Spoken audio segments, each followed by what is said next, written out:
Está começando mais um programa SP Brasil pela TV Câmara de São Paulo. Nele você acompanha entrevistas com personalidades relevantes da cena política, econômica e social do país, com o objetivo de repensar o Brasil diante dos desafios que temos pela frente. E hoje nós vamos falar sobre o drama vivido pelos refugiados em diversas partes do mundo. A minha convidada é a Larissa Leite, que é doutora em Direitos Humanos pela Universidade de São Paulo, é advogada, professora de Direito e atualmente coordena o Departamento de Proteção do Centro de Referência para Refugiados da Caritas Arquidiocesana de São Paulo. Olá, Larissa. Olá, Felipe. Obrigado pela presença. Eu que agradeço o convite. Bom, eu vou começar o nosso programa mostrando uma foto que está na capa do jornal Folha de São Paulo de hoje. Essa foto é de uma garotinha de 2 anos de idade, ela se chama Salado, é da Somália, e aparece dormindo em um campo de refugiados no Quênia, com o rosto cheio de moscas. Esse que é o maior campo de refugiados do mundo, onde vivem aproximadamente 250 mil pessoas, na maioria somalis, que fogem de uma guerra civil que se perpetua já no país há quase 3 décadas.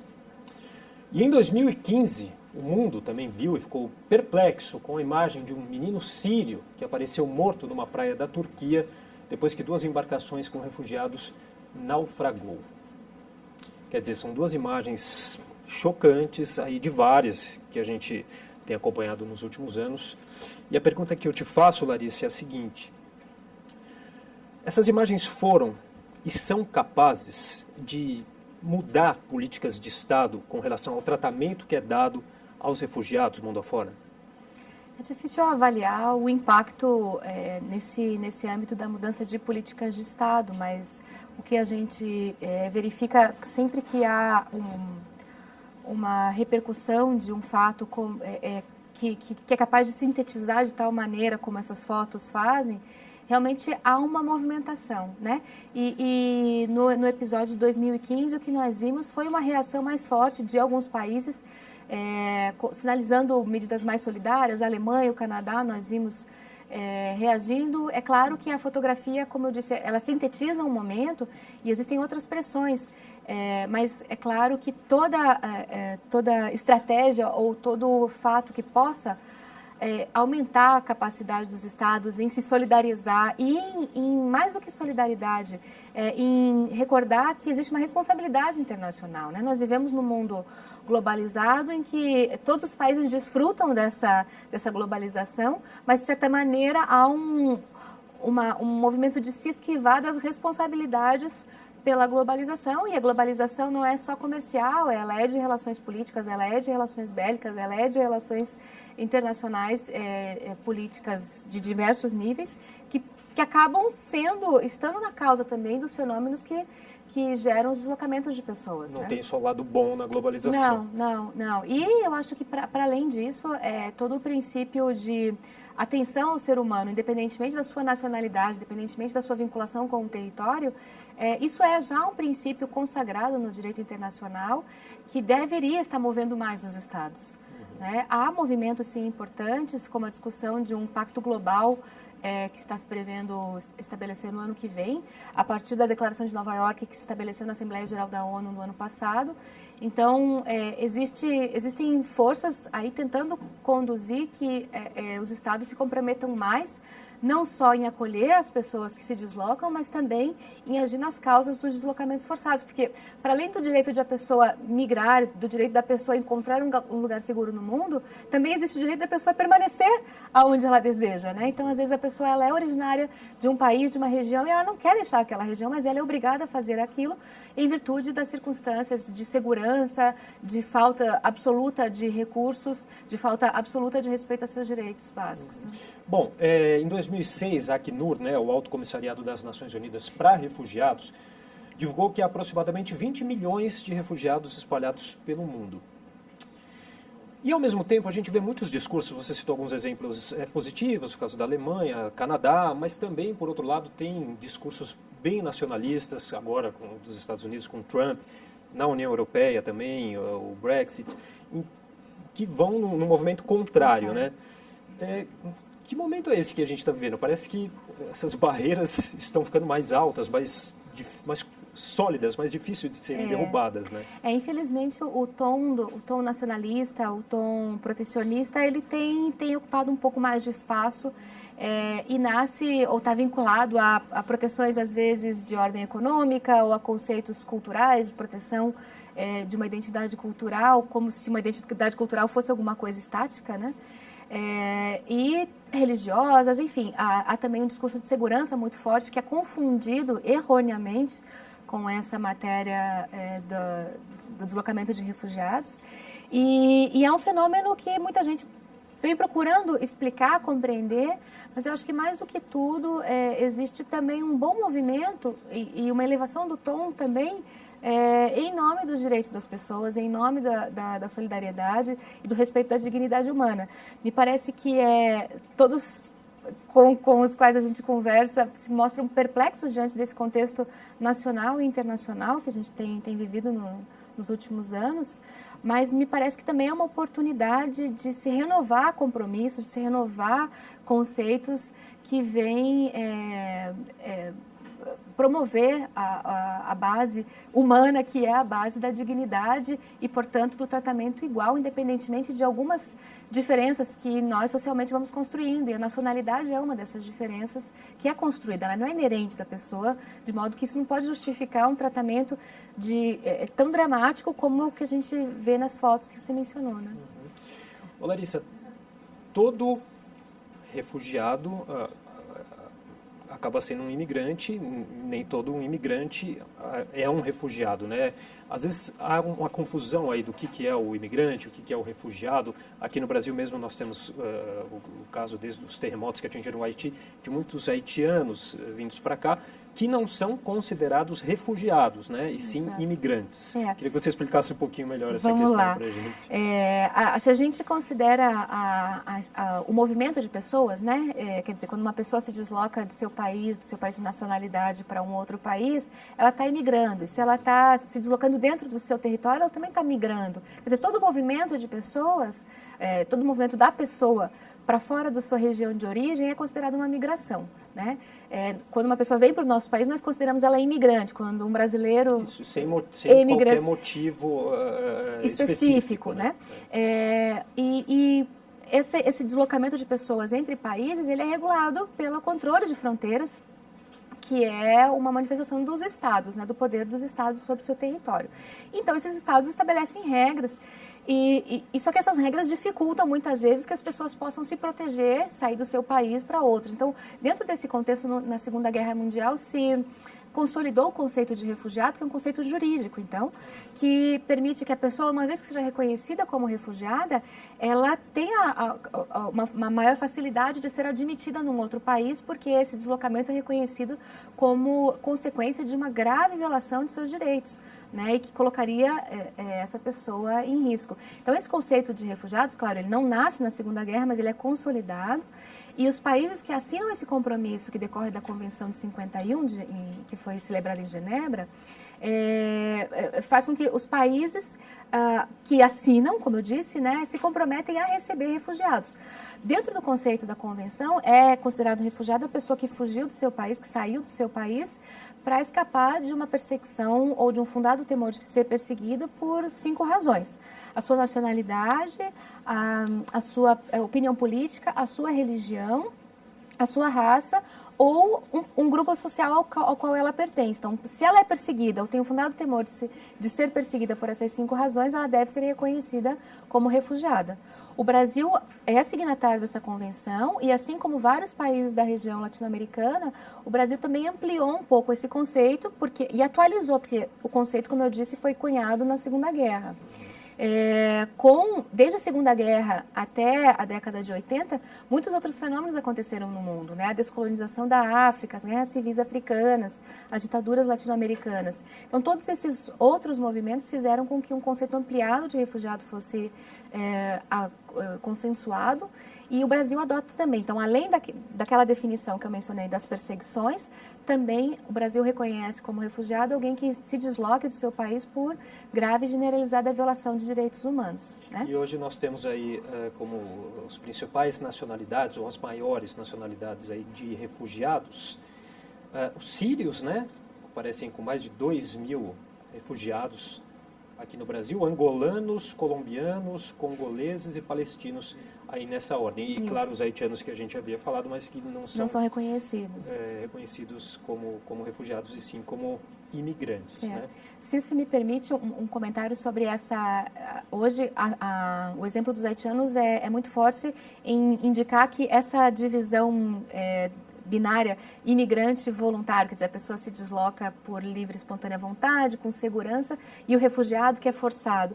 A situação dos haitianos permite ver que esses dois conceitos já não são mais suficientes. São pessoas que se deslocaram em virtude de um fenômeno natural e que precisam de proteção, mas que não encontram na lei na definição do refúgio. Então, essa é o que a gente tem chamado de proteção complementar, que é necessário que seja desenvolvida, que sejam desenvolvidos instrumentos. A nova lei de imigração brasileira, ela traz alguns instrumentos que contemplam e que permitem que o país possa responder a esses novos fenômenos também.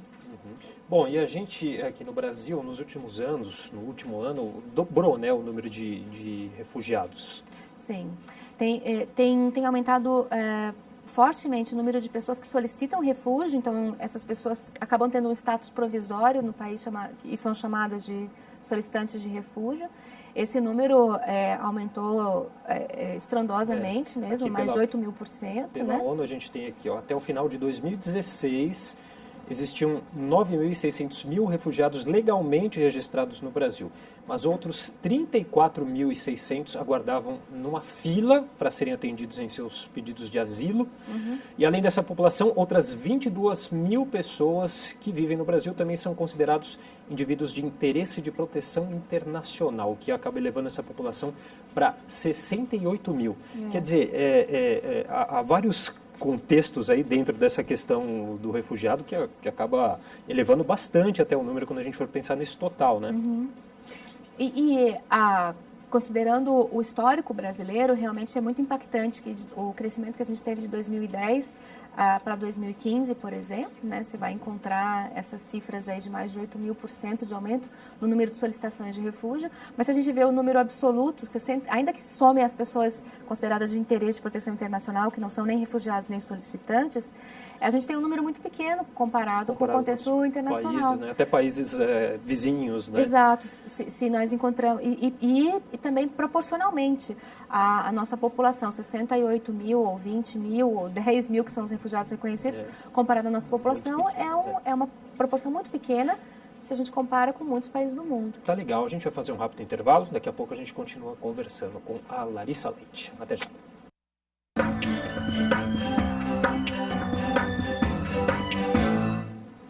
Estamos de volta com o programa SP Brasil, diretamente pela TV Câmara de São Paulo. A minha convidada de hoje é a Larissa Leite, que é doutora em Direitos Humanos pela USP, é advogada, professora de Direito e atualmente coordena o Departamento de Proteção do Centro de Referência para Refugiados da Cáritas Arquidiocesana de São Paulo. Larissa, explica para a gente então um pouquinho como que é, qual ou quais trabalhos são realizados na Cáritas em relação aos refugiados. Sim, esse é um trabalho que esse ano tem completado 40 anos. Né? Ele iniciou no período da ditadura militar por iniciativa de Dom Paulo Evaristo Arnes, ainda era um trabalho quase clandestino, né? Porque havia também aí uma certa preocupação em que as pessoas permanecessem em segurança. Então, o acolhimento de pessoas perseguidas por razões políticas na região aqui da América do Sul era feito com a intenção de auxiliá-las a buscar um lugar mais seguro, já que o Brasil também vivenciava a experiência da ditadura. E com a abertura democrática, então a Cáritas segue fazendo esse trabalho, acompanhando, atendendo individualmente as pessoas que procuravam a ajuda da entidade. E é interessante que essa história é muito similar à história da Cáritas Arquidiocesana do Rio de Janeiro. Né? Então, somos quase que organizações irmãs. E quando o Acnur chega ao Brasil, no final da década de 70, preocupado com toda essa movimentação e perseguição política de pessoas na região, encontra essas duas organizações. Desde então, essas duas organizações passam a ser parceiras do Acnur, que até hoje somos e trabalhamos em conjunto, né? Como a gente comentou antes, né, os números mudaram bastante, o número de solicitações de refúgio aumentou muito. Isso é mais um movimento abrupto do acolhimento de refugiados, né? Quando você está um pouco mais atento à realidade dos imigrantes, dos refugiados, você percebe que esse movimento ele não é estável, você não pode ficar estagnado num tipo de trabalho, se você pretende apoiar e ajudar. E a Caritas tem procurado se adaptar nesses movimentos todos ao longo desses 40 anos. Sobre o que nós fazemos, hoje nós temos o centro de referência, né? Então, como um centro de referência, nós procuramos primeiro receber e acolher as primeiras demandas e dar as primeiras informações, tanto na área jurídica, que é o Departamento de Proteção, quanto nas áreas sociais. Então, o Departamento de Assistência, o Departamento de Integração procuram entender e referenciar primeiro as pessoas no que se refere às necessidades básicas e no que se refere a aprendizado de português, a localização de um posto de trabalho, né? E nós temos também um Departamento de Saúde Mental. Com tudo isso, a gente faz uma escuta muito grande, a gente percebe os problemas e a gente tenta utilizar esse conhecimento, essas informações em ações de incidência. Então, também quase que uma área um pouco invisível do nosso trabalho, mas a partir da percepção dos problemas, das dificuldades que essas pessoas enfrentam, nós procuramos levar isso para as instâncias e as autoridades, principalmente procurando que as autoridades correspondam mais a esse compromisso, que é o compromisso brasileiro de acolher refugiados, né? Quer dizer, são motivos e necessidades diversas e complexas, né? Que era isso que eu ia te perguntar, que você já acabou me respondendo. Agora, dá para dizer por que um refugiado escolhe vir para cá, para o Brasil? O que eu quero dizer é o seguinte: tem questões no Brasil que são mais fáceis do que em outros lugares, e há também questões que são mais difíceis ou burocráticas, que acabam atrapalhando também essa escolha?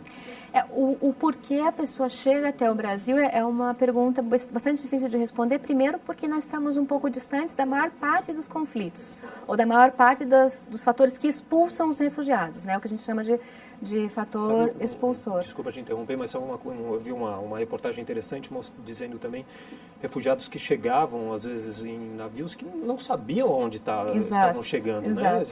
A hora que chegavam, ficavam sabendo que estavam no Brasil.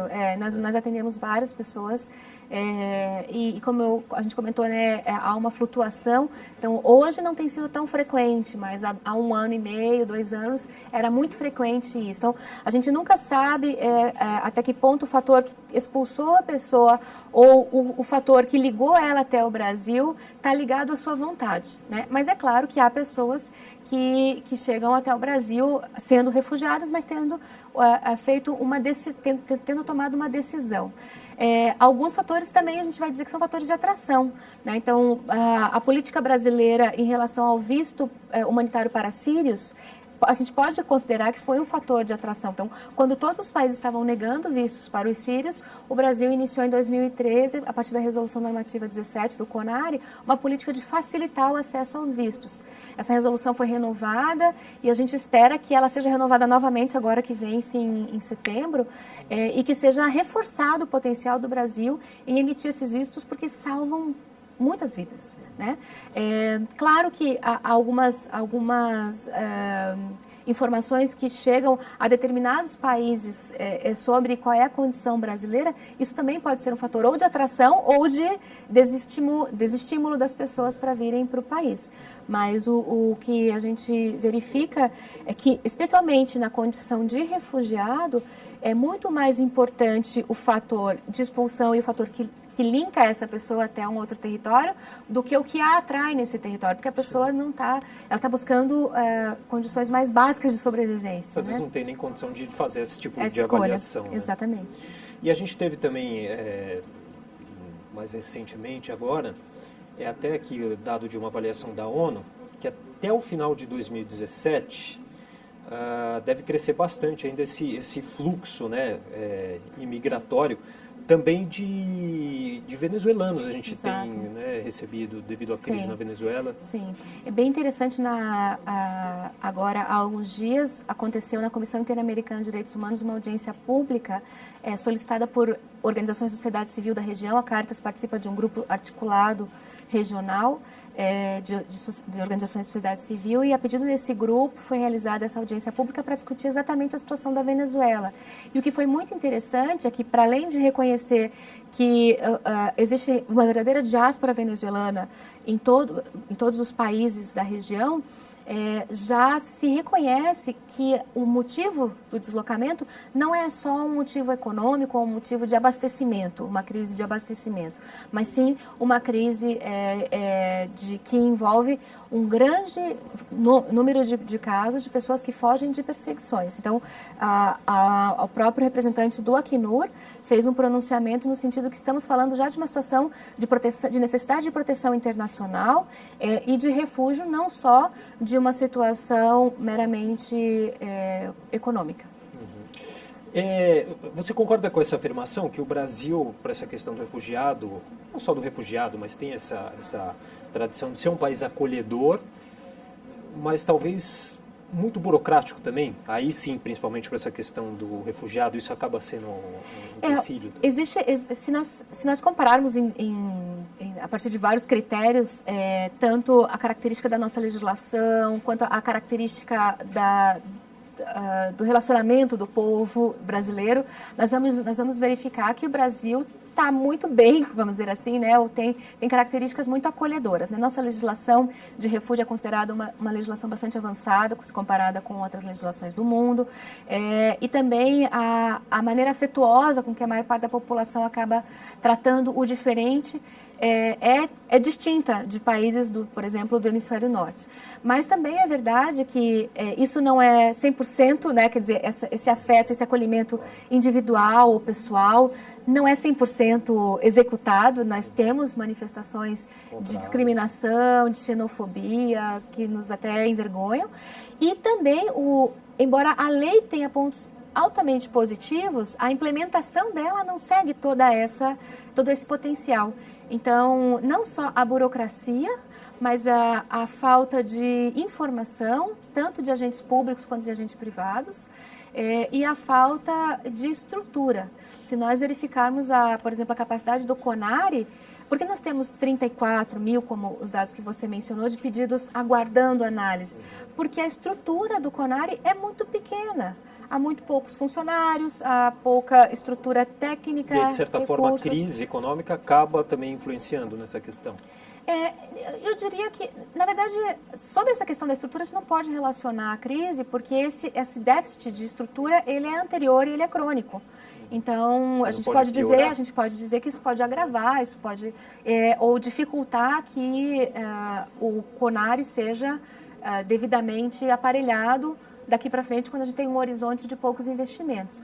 Mas não é possível atribuir, porque isso é crônico e é anterior à própria crise. O que eu acho que há um impacto na crise é das oportunidades de integração laboral dos solicitantes de refúgio e refugiados. Mesmo assim, há muitas oportunidades para que isso seja feito a partir do momento em que empregadores, tanto das cidades, quanto das grandes cidades, quanto das menores, começam a compreender não só que o solicitante de refúgio e refugiado tem direitos de serem contratados, como também eles trazem um potencial de enriquecimento para as empresas. Exatamente, né? Que é isso que eu ia te perguntar em relação às condições de trabalho, porque a gente sabe que muitos refugiados que vêm para cá com até um nível elevado de escolaridade, né? De estudo, de profissionalização, mas mesmo assim não conseguem, né? Um cargo, um trabalho. Sim.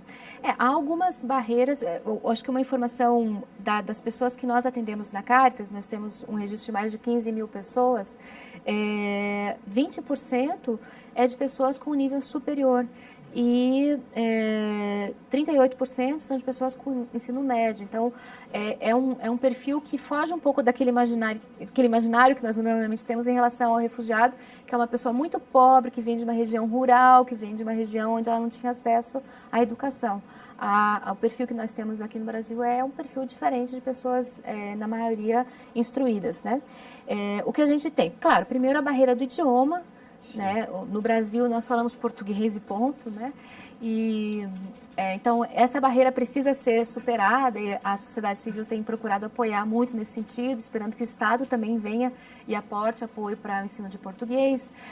Há uma barreira imensa que são as barreiras relativas à revalidação de diplomas, e isso é uma burocracia que sim precisa ser superada. Há algumas resoluções do MEC, há algumas iniciativas das universidades que são positivas, mas ainda é insuficiente para que a gente permita o reconhecimento das capacidades técnicas de maneira formal, né? Os conselhos profissionais também são uma barreira, então muitas vezes a pessoa que conseguiu chegar e revalidar o seu diploma não consegue ter inscrição profissional quando essa inscrição é necessária. Mas, para além disso, eu acho que o maior empecilho, ou se nós superássemos ele, nós teríamos uma oportunidade muito grande para o Brasil, é o reconhecimento pelos próprios empregadores, de que essas pessoas não só têm os direitos, né, têm o direito a trabalhar, como trarão uma contribuição, para além da contribuição técnica natural, normal, o fato de serem pessoas de outros países. Agregar um valor até cultural, né, isso, por meio da profissão. E é estimulante para os outros funcionários. É incrível como isso, a gente vê nos casos individuais, como isso é valoroso. E as empresas que têm a primeira experiência querem ampliar e repetir. Que legal, que bacana. Bom, a gente vai fazer mais um rápido intervalo, daqui a pouco a gente volta com o programa SP Brasil. Até já.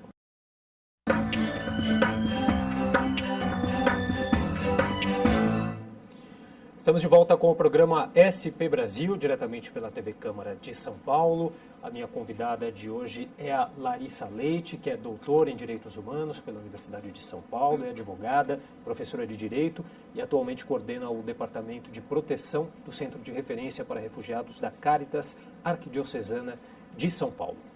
Ô Larissa, uma outra constatação feita pela ONU é de que a fila para ter o caso considerado no Brasil aumentou para o solicitante de asilo.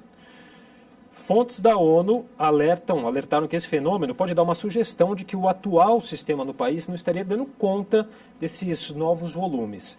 É importante que o país reaja a essa demora, nessa fila de espera para ter aí reconhecida essa condição de refugiado?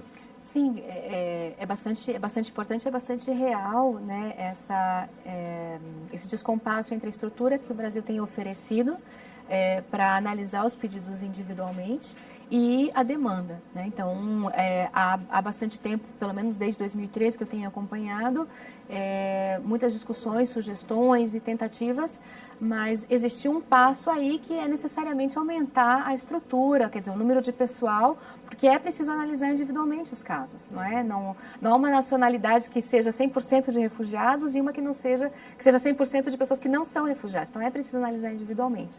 E a consequência dessa demora é a manutenção da pessoa numa situação jurídica provisória, que é a situação jurídica de solicitante de refúgio. Isso gera, primeiro, uma angústia pessoal, né? Você não saber se você vai ser reconhecido finalmente como refugiado nesse país. Segundo, apesar de o solicitante de refúgio ter documentos e direitos, ele tem esses documentos provisórios, que são renovados enquanto o processo durar. Então, se o processo durar 4 anos, essa pessoa tem documentos nesses 4 anos. Mas é um documento mais precário do que o documento daquele que já tem a sua situação reconhecida. E há direitos que são específicos dos refugiados. Então, imagine uma pessoa que fugiu da guerra e teve que fugir sozinho. No momento da fuga, se perdeu da sua família. Ao ser reconhecido como refugiado, portanto, a ter essa decisão final do CONARE, essa pessoa tem o direito à reunião familiar. Portanto, ela pode ter o apoio para o visto dos seus familiares e os seus familiares chegando aqui também serão reconhecidos como refugiados. Mas isso só depois de a pessoa ser reconhecida. Então, imagine você ter que aguardar 3, 4 anos para poder rever seu familiar, que é o que é garantido como refugiado, né? E aí a gente pode dizer que acabam sendo violados esses Sim. O acesso, há uma postergação injustificada do acesso de direitos que são bastante importantes. Alguns outros direitos documentais também só são reconhecidos a partir do status de refugiado declarado, né? Então, é bastante importante, sim, que o Brasil possa verificar uma maneira mais eficiente, sem excluir direitos do solicitante de refúgio. E aí a gente tem a lei da migração, né? como que você vê essa lei? Ela vem para ajudar nesse sentido?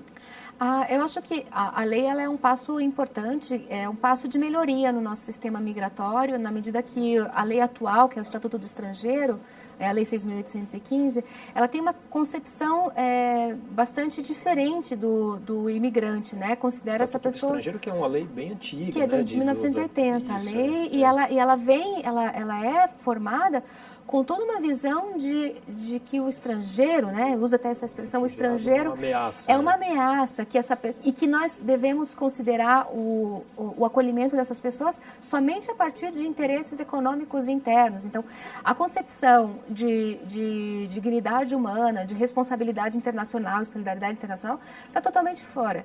É importante ter em mente que o estatuto, que a nova lei migratória, que revoga o Estatuto do Estrangeiro, não revoga o Estatuto do Refugiado. Então, todas essas permissões e todo esse procedimento relacionado ao reconhecimento de refugiados é preservado, mas se melhora o tratamento das pessoas que não são consideradas refugiadas.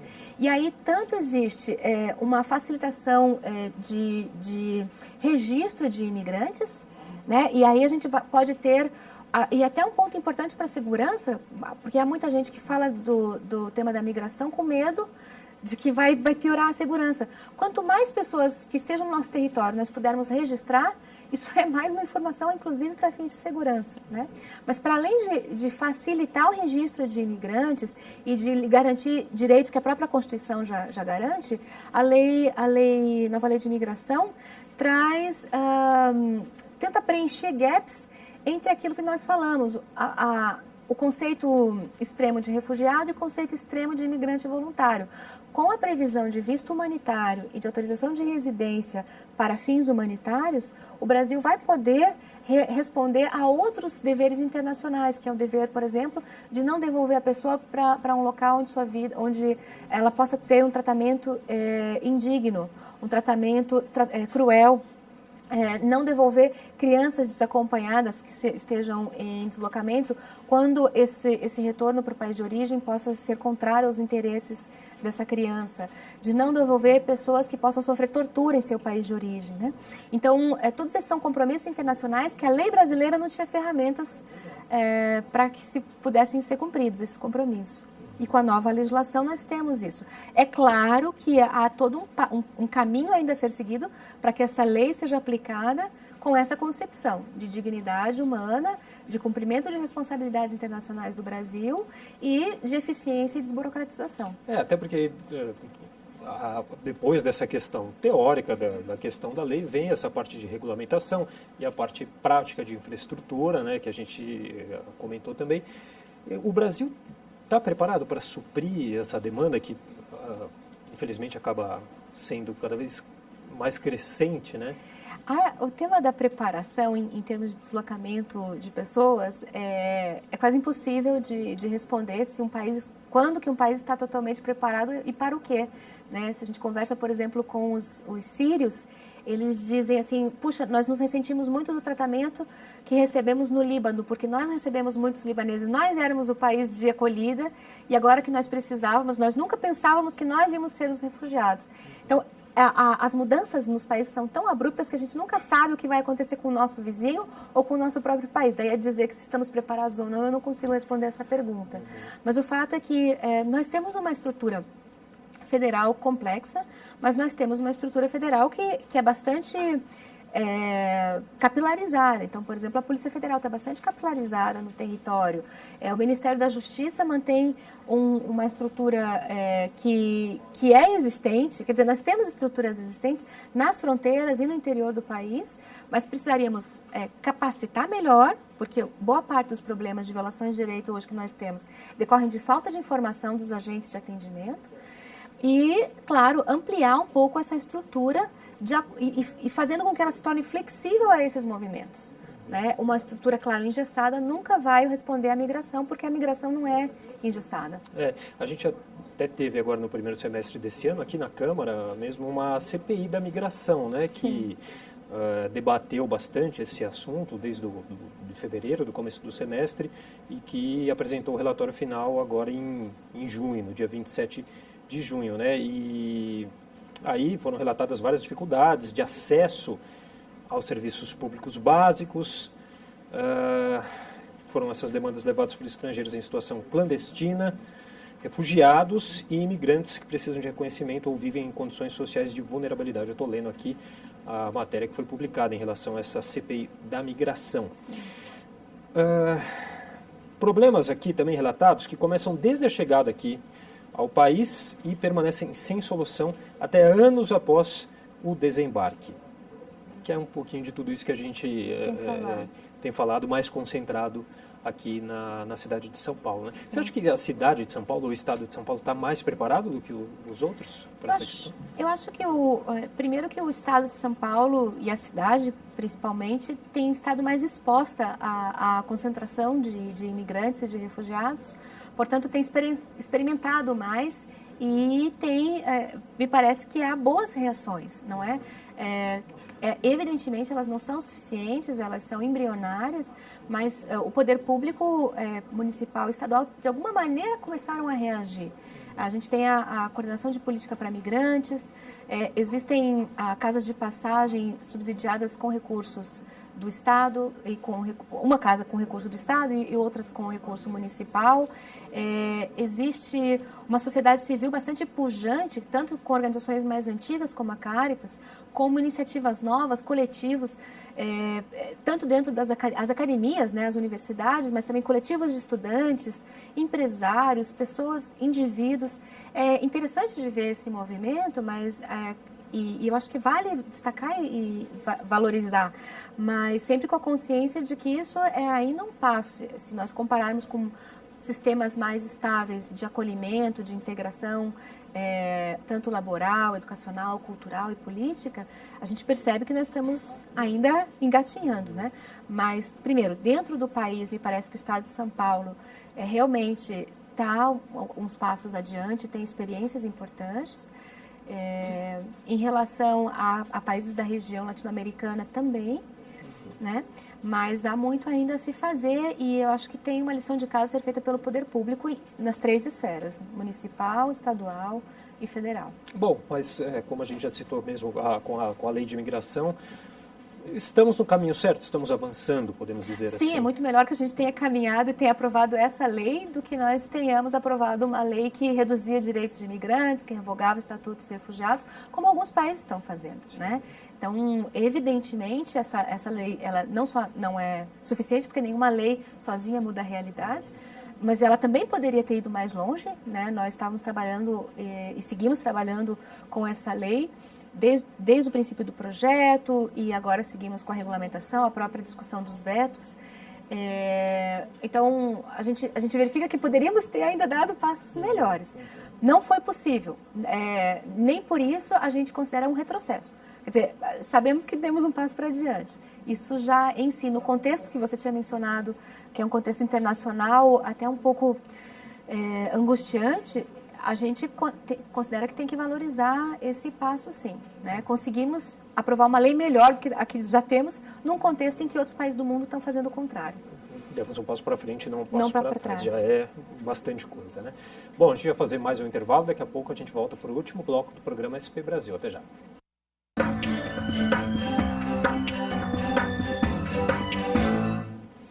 Estamos de volta com o programa SP Brasil, diretamente pela TV Câmara de São Paulo, que hoje recebe a Larissa Leite, que é doutora em Direitos Humanos pela USP, é advogada, professora de Direito e atualmente coordena o Departamento de Proteção do Centro de Referência para Refugiados da Caritas Arquidiocesana de São Paulo.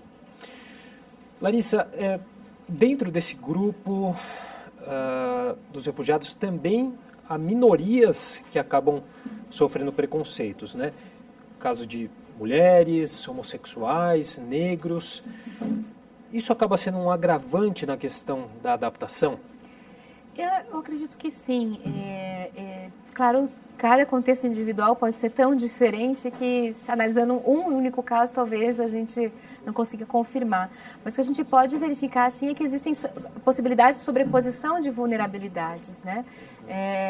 E esses grupos que você mencionou, às vezes trazem circunstâncias que são muitas vezes culturais ou de identidade, ou às vezes muito práticas, que acabam colocando essas pessoas em uma situação de risco agravado, né?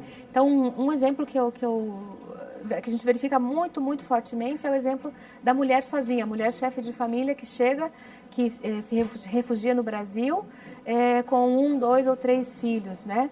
Essa mulher que como o homem tem que enfrentar a necessidade de integração com o idioma, de compreender como se movimentar na cidade, de buscar um trabalho, enfim, de se recomeçar uma vida do zero num país diferente, para o qual ela não desejava se deslocar. Essa mulher uma escolha, não foi uma escolha. Essa mulher ainda tem que conjugar todo esse desafio individual com o fato de cuidar sozinha de crianças.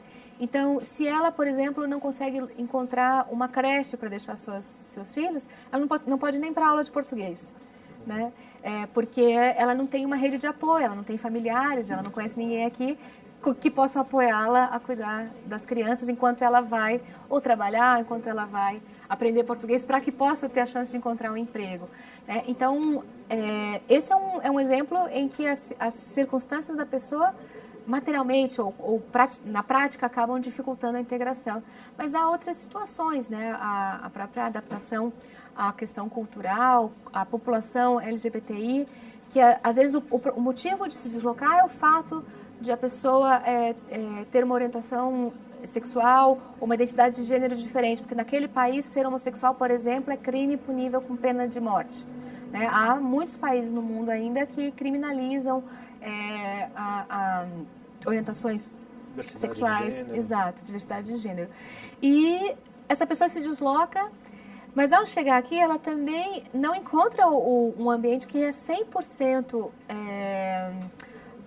acolhedor em relação a essa sua identidade de gênero. Então, é um desafio que precisa ser realmente trabalhado, e a atenção, que é o que nós chamamos, junto com o vocabulário do Acnur, o enfoque diferencial que tem que ser dado a essas pessoas, pode determinar se essa pessoa vai ter realmente uma proteção aqui ou não. Você citou também aí falando sobre as crianças, né? Há muitas crianças também que acabam chegando aqui sozinhas, enfim, tem essa dificuldade também. Se a gente compara o volume de crianças na população em geral, né, independentemente se estão acompanhadas ou não, o Brasil ainda recebe uma proporção menor do que a proporção mundial. No mundo, 51% das crianças, 51% dos refugiados são crianças, considerando aí que são menores de 18 anos. Aqui em São Paulo, a gente tem visto que se mantém uma média de 20%. E um número de 20 a 25 adolescentes que chegam desacompanhados, totalmente sozinhos. É um número maior, que a gente ainda não tem um monitoramento mais constante de crianças que a gente considera separadas, ou seja, que estão aqui ou sem o pai ou sem a mãe, mas estão com um adulto responsável. Mas são situações que demandam muito atenção, tanto do poder público. E até um tratamento diferenciado. Sim. Também, né? Eu acabei vendo uma reportagem que muitas crianças chegam aqui refugiadas de conflitos de guerra e às vezes escutam um barulho de fogos de artifício e já vem aquele trauma, achando que é uma bomba. Quer dizer, tem também uma questão de tratamento que tem que ser diferenciado. Sim, né? Sim. O que nesse trabalho eu fui desmistificando muitas coisas, né? Uma delas era a compreensão que eu tinha de que essas pessoas necessariamente, e todas elas trariam traumas e viveriam com esses traumas. E com o passar do tempo eu fui verificando que a resiliência humana ela é muito maior do que a gente consegue imaginar. É claro, há muitas pessoas, e entre elas crianças, que não vão conseguir superar emocionalmente, psicologicamente ou psiquiatricamente aquilo que passaram nos seus países ou até chegar ao Brasil. Mas a maioria desenvolve uma capacidade de seguir adiante. Então, isso faz com que a gente só admire cada pessoa que a gente verifica. Mas o que você fala é verdade, e por isso é que sempre nós temos mantido um setor para oferecer apoio em saúde mental para as pessoas que, ou decorrente do que vivenciaram, ou decorrente dos próprios desafios que precisam para se reconstruir sua identidade no Brasil, acabam desenvolvendo necessidades emocionais, de apoio emocional, de apoio psicológico aqui no Brasil. Essa questão da resiliência que você falou é bem interessante mesmo, que você nota aquelas pessoas que passaram dificuldades, né, gravíssimas, e a pessoa sorrindo ali, né, que você imagina, poxa, como aquela pessoa passou tantas dificuldades, tá aí sorrindo, né, de novo, realmente é motivador até, exatamente, né? Bom, ainda sobre essa questão da população LGBT, a ONU lançou uma cartilha, né, sobre o refúgio de pessoas LGBT. O que é isso? É um material que decorre aí de um esforço muito grande do escritório do Acnur aqui no Brasil, e com o aporte das organizações parceiras. A Caritas São Paulo pôde colaborar nessa discussão.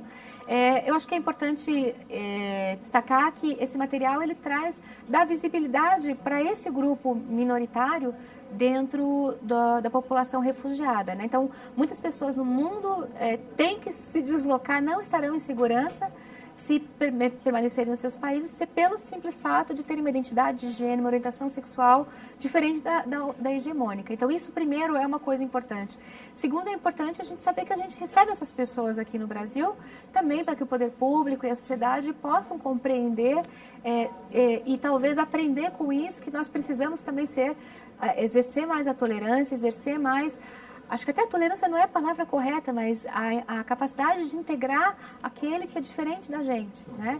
Então, a população LGBTI traz essa oportunidade para que a gente possa também olhar para dentro do nosso país e verificar o quanto a gente precisa caminhar para que nós possamos ser mais promotores de integração e de valorização da dignidade, independentemente do perfil que a pessoa possa ter, externo ou internamente. Que entra até nessa questão moral, né? Esse desafio que a gente falou no começo do programa com relação a alguns países desse conservadorismo, né? Mas que aqui no Brasil também há uma certa hipocrisia de a gente achar que aqui também a gente é acolhedor e não tem dificuldades com esses problemas internamente, exatamente, né? Que também tem muito com essa questão LGBT, né? E um outro aspecto que é bastante interessante é que pensar sobre essa população e sobre como nós devemos, né, interagir, é também pensar um pouco sobre a interculturalidade, porque nós identificamos sinais ou manifestações, por exemplo, de uma pessoa homossexual, que não são os mesmos sinais que um homossexual que venha de outro país manifestam. E assim como também o autorreconhecimento e a tolerância também da população LGBTI no Brasil em relação ao que outros povos trazem. Então, me recordo no lançamento dessa cartilha, uma trans se queixava de como os estrangeiros que viviam no prédio dela estranhavam e reagiam mal a ela. E aí foi uma oportunidade para a gente também conceber que a pessoa que vem de um outro país, ela traz a sua concepção de mundo pela sua cultura. Então, talvez para ela seja a primeira vez que ela está tendo contato com a realidade da população LGBTI. Então, também, como que a gente faz essa conversa intercultural é um desafio, mas é um desafio interessantíssimo de ser realizado, e que, de novo, esse tema nos dá a oportunidade, enquanto país, de crescermos, né, e de discutirmos esses temas que são tão importantes, de novo, para o centro de tudo, que é a dignidade da pessoa humana. E até explorar essa questão, porque acredito também que muitas pessoas não estão abertas a debater o assunto, né, a falar sobre a questão. Bom, enfim, nosso tempo já está acabando. Para a gente encerrar, qual que você acha que é ainda aqui para nós a maior dificuldade, o maior problema no enfrentamento dessa questão dos refugiados? Se eu pudesse dividir em duas, eu diria que é estrutura e informação. Nós precisamos, é realmente muito pequena, né, a estrutura que nós temos do Comitê Nacional para Refugiados, vamos pensar assim, que é o órgão responsável de ser o irradiador da Política Nacional de Refúgio. E informação, o que a gente verifica é que quando as pessoas entendem o que é a situação do refugiado, os seus direitos e também como ajudar, as pessoas não se negam nunca, né? Mas há muita falta de informação, e isso acaba conduzindo a discriminação, isso acaba conduzindo à indiferença, isso acaba conduzindo a muitos erros no atendimento dessas pessoas pelos órgãos públicos, pelas empresas, por agências bancárias, e aí passa por todos os lados, né? Então, eu acho que a chave que nós precisamos virar no Brasil é, sim, trabalhar com a capacitação, com o aparelhamento do órgão central, que é o CONARE, para que ele irradie e estimule todos os níveis da federação a cumprir com a obrigação internacional de proteção dos refugiados, mas para além disso é informação em todos os níveis, né? Mas principalmente nos indivíduos que estão encarregados de atender essa população por parte do governo. Bom, mas pelo menos dá um certo conforto a gente saber que, apesar do caminho ser longo, complexo, estamos caminhando na direção correta, na direção que tem que ser, né? Sim, e a gente espera que isso siga, né? A sociedade civil tem tido um papel importante de monitoramento e eu acho que isso nos dá segurança de, venham as mudanças que vierem, existe uma sociedade vigilante e que vai lembrar o governo, né, nas suas diferentes instâncias, que o caminho é esse e é o caminho não só internamente escolhido, mas internacionalmente escolhido pelo Brasil. O Brasil tem essa tradição, precisa melhorar na prática, né, no dia a dia, mas que essa direção siga como você comentou, que a gente dê passos a esse lado e não retrocessos, né? Ok, Larissa, queria agradecer demais a sua participação aqui no programa. Eu que agradeço a oportunidade. Eu conversei com a Larissa Leite, que é advogada, professora de Direito e que atualmente coordena o Departamento de Proteção do Centro de Referência para Refugiados da Caritas Arquidiocesana de São Paulo. Gostaria de agradecer a você que nos acompanhou e até o próximo programa.